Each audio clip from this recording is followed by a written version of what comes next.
et bienvenue sur Marvelous. Là, on ne parle que de Marvel Champion. Oui, oui, oui, oui, oui, oui, oui, oui, oui, oui, oui, oh oui, oui, oui, bah oui, oui, oui, oui, oui, bah oui, je sais. Vous attendiez à une nouvelle vidéo analyse de Ironheart qui devait clore la phase 3 ou 5. Enfin, quelqu'un l'autre jour m'a repris dans les commentaires derrière. Comme d'habitude, merci beaucoup pour tous vos commentaires qui sont merveilleux. Je crois que c'est René l'autre jour qui a carrément mis une decklist, tout ça, c'est super. Merci à David, Farouk, Noodles, Duff. Vous êtes nombreux. Merci encore énormément de votre présence et d'une communauté qui commence à vraiment être très sympa. Bref, vous attendiez cette vidéo analyse, mais puisque vous avez cliqué sur cette vidéo, vous savez très bien que ce n'est pas Ironheart, mais puisque FFG nous a gratifié d'un teasing de l'arrivée de Tornade dans les X-Men comme nouveau héros, et bien évidemment je fais une breaking news. Donc après cette vidéo, il y aura bel et bien la vidéo de Ironheart qui va clore toutes ces phases-là. Et on aura ensuite la vidéo tier list qui a déjà été enregistrée. Alors ça fera beaucoup de débat. Je vous préviens, la vidéo fait 55 minutes. Donc sortez les popcorn et compagnie. Matez-vous ça bien tranquillement. Et bah, vous me direz effectivement ce que vous en pensez. J'ai essayé de faire un mix entre d'être le plus objectif possible en me basant un petit peu sur mes analyses, en pensant aussi à vous, à toutes les analyses, à vos retours, et parfois vous verrez, j'ai pu changer d'avis. J'ai essayé de faire vraiment le meilleur mix possible entre ce qui me paraît être objectif et puis aussi mes propres goûts, mes propres affinités. Mais voilà, on en parlera lors de cette vidéo. Et donc évidemment, donc ça vous fait 3 vidéos avec celle-ci à voir qui sont déjà préparées, et ensuite va arriver une vidéo vraiment surprise qui va me demander beaucoup de montage, mais j'ai très envie de la faire, donc elle arrivera, et je vous ai dit en principe on passera au rythme d'une vidéo par semaine. Mais vous êtes déjà quelques-uns à vous être abonnés à la chaîne Twitch Marvelous, Marvel Champion. N'hésitez pas à vous connecter dessus. Pour le moment, il n'y a vraiment aucun contenu. Il va y en avoir très prochainement, je l'espère. Mais comme vous savez, j'ai aussi un boulot qui me prend aussi beaucoup de temps, beaucoup d'énergie.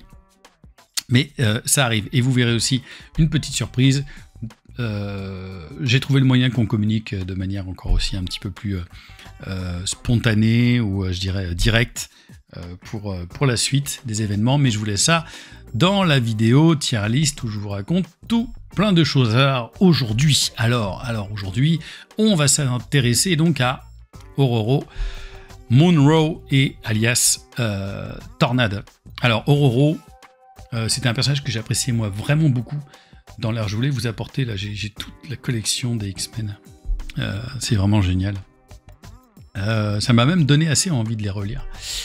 Ororo, qui est une petite voleuse de je ne sais plus quel pays d'Afrique, et qui contrôle les éléments, le temps et tout ça.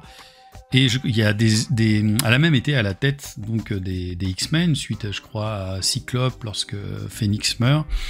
Et puis il y a aussi tout un passage, tout un axe, je crois, avec le Club des Damnés. Bref, tout ça, ce sont c'est extrêmement passionnant à lire, et c'est un personnage assez badass. Alors, Tornade, j'ai envie de dire, c'est vraiment le ministre de l'écologie qu'il nous faut.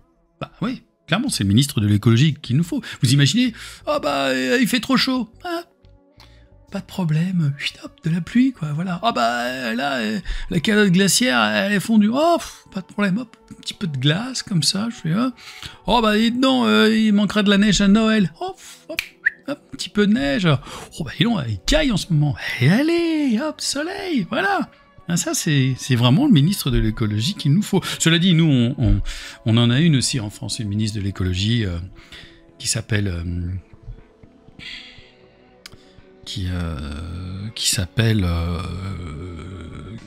Orio Kezak. Non, elle a forcément un nom, parce que c'est hyper important en plus, il paraît, ça fait partie des priorités. Elle a un nom hyper important, panier quelque chose, un truc comme ça, bref. Et elle a un super pouvoir, nous aussi, notre ministre de l'écologie, elle a un super pouvoir, et c'est l'invisibilité. Voilà, c'est ça, c'est l'invisibilité. Oui, bon, ça va, hein, vous n'allez pas m'en reprocher ce petit écart politique comme ça, ou allez-y, déchaînez-vous dans les commentaires. Bref, revenons un peu à nos moutons, ça fait déjà 5 minutes de vidéo que je vous garde. Alors, on va prendre les cartes les unes derrière les autres, comme ça. Ororo Munro, elle a une règle de 3, taille de main de 6, point de vie de 10, normal. C'est un mutant, donc en alter ego. Ororo Munro commence avec un deck Weather, donc un deck temps, ou météo, je sais pas comment ils vont l'appeler.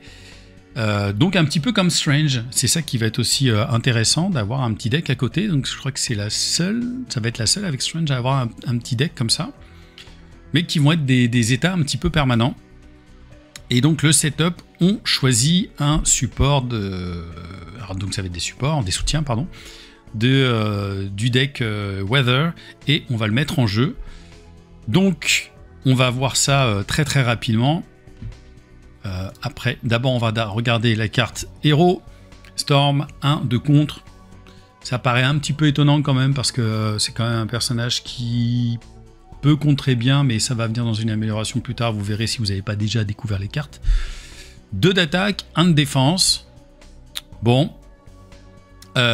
Son pouvoir, Weather, Control, Action, vous échangez un soutien Weather temps en jeu, avec un soutien de votre choix du deck Weather. Alors ce qui va être différent, et vous résolvez la capacité spéciale de cette nouvelle carte, de ce soutien en jeu.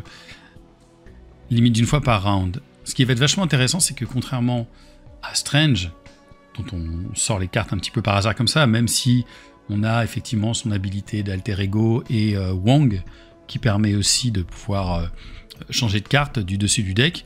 Là, on va vraiment pouvoir choisir, ce qui fait que ça va être très très très adaptatif. Donc je trouve ça, de base, très fort. Alors on va faire comme d'habitude, on va regarder ça un petit peu rapidement. Mais je trouve que ça peut être très fort. Et les 4 soutiens, hein, c'est ça, voilà. Donc les 4 soutiens, Clear Skies, temps dégagé, donc permanent. Chaque caractère gagne le trait robuste, c'est-à-dire ne peut être ni sonné ni désorienté, et le spécial, on pioche une carte. Ça va être, dès le départ, ça va être très fort. Ça va être très fort. Donc chaque personnage, c'est-à-dire y compris vos alliés, y compris si vous jouez en coopération, si je comprends bien la carte. Moi, je trouve que c'est très très fort. Alors, j'ai oublié de préciser, les illustrations sont vraiment très belles. Et c'est tellement triste de se dire que c'est un personnage qui a été gâché dans toutes les adaptations cinématographiques qui ont été faites. Pardon. Elles sont magnifiques, ces illustrations. Ce personnage est génial. Mais Halle Berry, est-ce qu'elle a joué un truc bien une fois? Peut-être. Alors, Clear Sky, ça voilà, c'est un premier élément de temps. Deuxième, la Hurricane, grosse tornade. Pareil, permanent. Chaque personnage gagne riposte 1 et en spécial, on vire 2 menaces d'une manigance. Vous imaginez, hein, tous les tours, vous allez pouvoir changer ça. Ça va être très très fort. Thunderstorm. Chaque personnage gagne +1 d'attaque et en spécial, on résout, on met 2 dégâts à un ennemi. Pareil, je trouve que c'est... Alors ça me semble être un tout petit peu moins fort, mais ça va être extrêmement adaptatif. Et enfin, le dernier, c'est Blizzard. Alors là, pour le coup, chaque personnage a 1 de moins. Alors c'est marrant parce que si je lis bien les cartes, chaque personnage gagne robuste. Mais est-ce que c'est chaque personnage? Il n'y a pas marqué chaque personnage que vous contrôlez. Parce qu'on pourrait même imaginer que dans ces cas-là, même les ennemis Alors j'imagine que ce sont vos amis. Parce que là, finalement, je me dis à -1, bon, ça pourrait être... ça peut affaiblir les ennemis, mais visiblement, ça nous affaiblit aussi. Et en spécial, on choisit un sbire non élite, et jusqu'à la fin du round, on fait comme si la boîte de texte de cet ennemi était blanche, excepté pour les traits. Bon. Ça pourrait être intéressant si effectivement on a des gardes. Alors peut-être pas les gardes, parce que les gardes, justement, c'est un trait. Dites-moi à quoi pourrait servir Blizzard. Parce que là, de tête, je vois pas très bien. Je vois pas très bien. Bon. Je vois pas très bien. Il doit me manquer un truc. Alors peut-être effectivement, il y a des sbires qui infligent des dégâts supplémentaires, etc. Pour ça, ça peut être bien. Mais chaque caractère, chaque personnage... Donc c'est ça, c'est le côté chaque personnage. Donc je me dis, j'ai l'impression que ça concerne tout le board. Pour moi, d'un coup, ça concerne tout le board. Ça concerne y compris les méchants. Bon, peut-être qu'il y a une précision qui est faite. J'ai peut-être pas lu dans le... j'ai peut-être pas lu ici.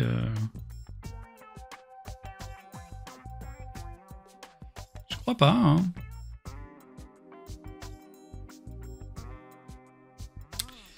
Effectivement. Moi, je pense que ça va être pour vous, pas pour les ennemis. Enfin, ça me paraîtrait un petit peu bizarre quand même qu'on file des points aux ennemis, qu'on file des... Mais ça pourrait être... ce serait très étrange. Voilà. Mais je pense pas. Voilà. Peut-être que ce sera précisé par la suite. Comme quoi, tous les personnages que vous contrôlez, ou tous les personnages alliés, voilà. Ou amis. Pour 0, on a Weather Goddess. C'est un super pouvoir, action de héros. Vous échangez donc une carte Weather soutien de votre choix par une autre. Donc ça va être une carte supplémentaire. Je pense qu'il y en aura 2 ou 3 qui vous permettront, en plus de l'action même de Storm, de pouvoir faire 2 changements dans le même tour. Donc ça pourrait être vraiment intéressant. Surtout pour virer, pour mettre des dommages, ou virer des menaces, ou pour piocher une carte. Voilà. Un soutien, donc la couronne de Storm, de Tornade. Donc elle gagne 1 de contre. Ça va être très fort, ouais. On incline la couronne et on va générer une ressource qui est imprimée sur la carte, sur la soutien qui est en jeu. Sachant que celle-ci est libre et va être forcément la plus intéressante. Troisième, pour 3, pardon, la cape de Tornade.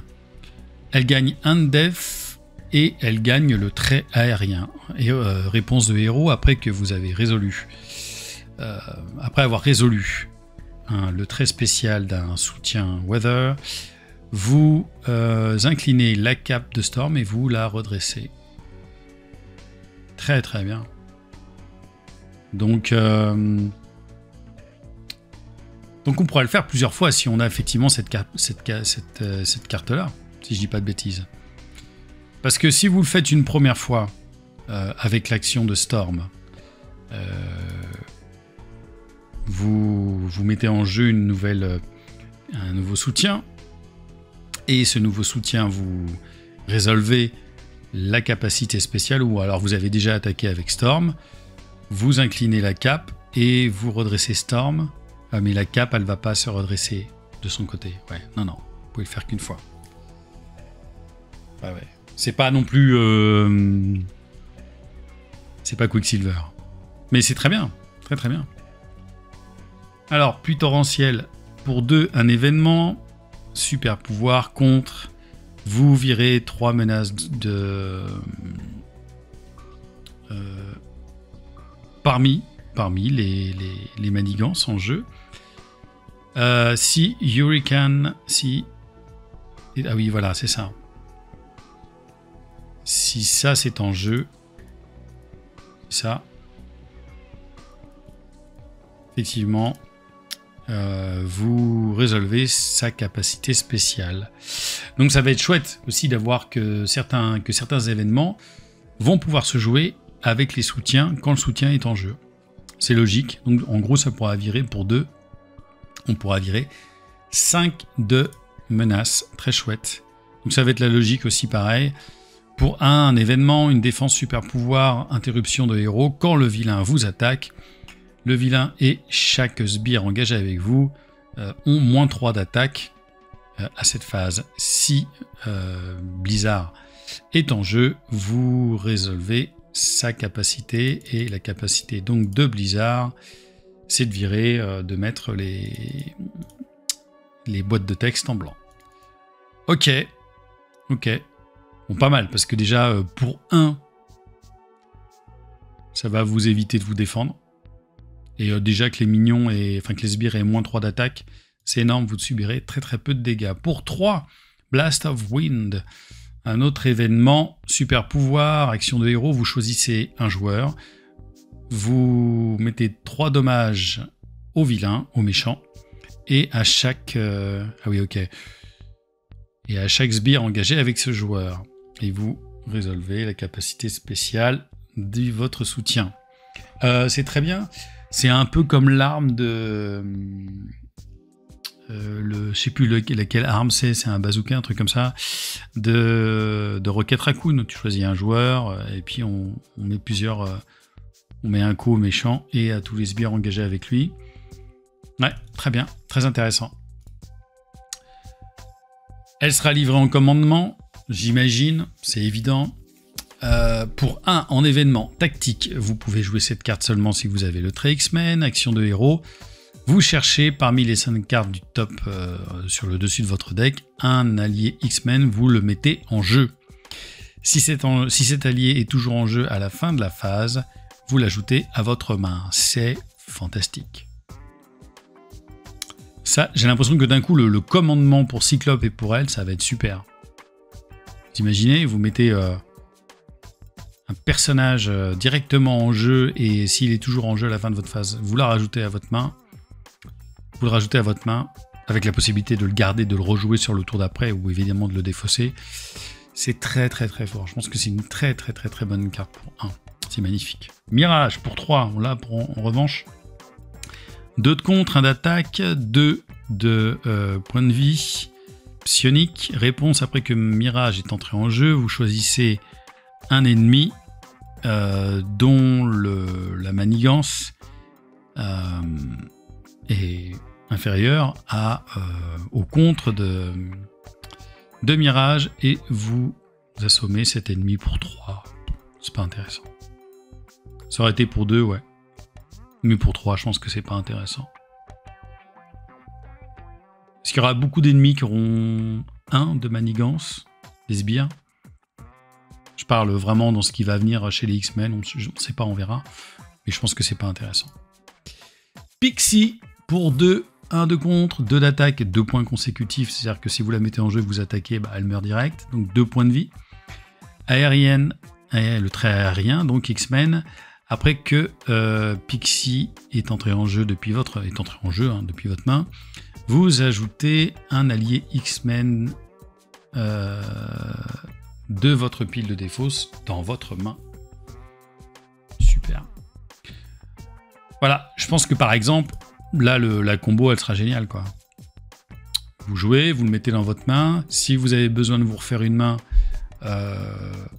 pleine, vous défaussez votre allié, et si elle arrive derrière, ça vous permet de récupérer cet allié que vous avez défaussé pour pouvoir vous faire une plus grosse main. Ça vaut le coup, même si elle fait une petite attaque à 2, enfin une bonne attaque à 2 et qu'elle meurt sur le coup, ça peut vraiment... C'est très intéressant. Et puis moi j'adore, vous le savez maintenant, le fait qu'on puisse revenir chercher des choses, des cartes dans sa défausse. Un upgrade, c'est intéressant ça, leadership skill. Alors, on a 3 jetons leadership, dessus. Max 1 par joueur.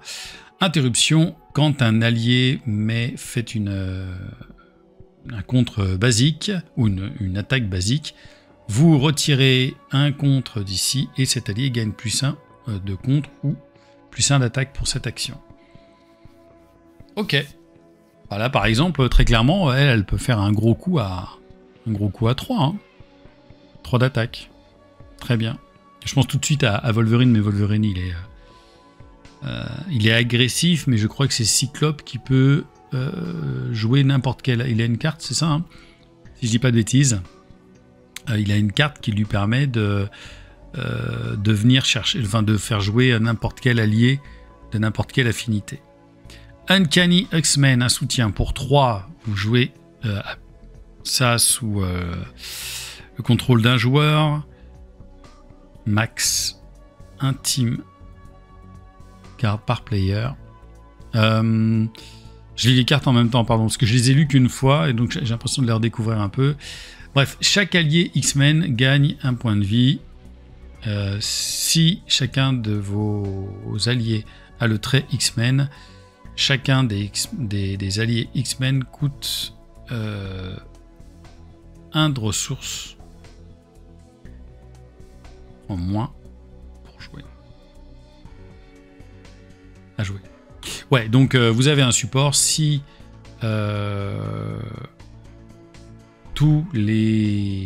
si votre personnage est forcément X-Men, si vous avez un allié X-Men et que vous voulez en jouer un autre, et ben il coûtera 1 de moins. Voilà. Super. Bon, commandement logique. Je pense qu'il va y avoir des decks commandement des X-Men qui vont être complètement claqués. Forge, carte basique pour 2, 1 de contre, 1 d'attaque, 2 points de vie. Réponse après que Forge est entré en jeu. Vous cherchez dans votre deck ou dans votre pile de défauts un X-Men ou X-Force. Ou un support X-Force et vous l'ajoutez à votre main. Alors on n'a pas entendu parler de X-Force pour le moment, c'est un truc qui va arriver et vous mélangez votre deck.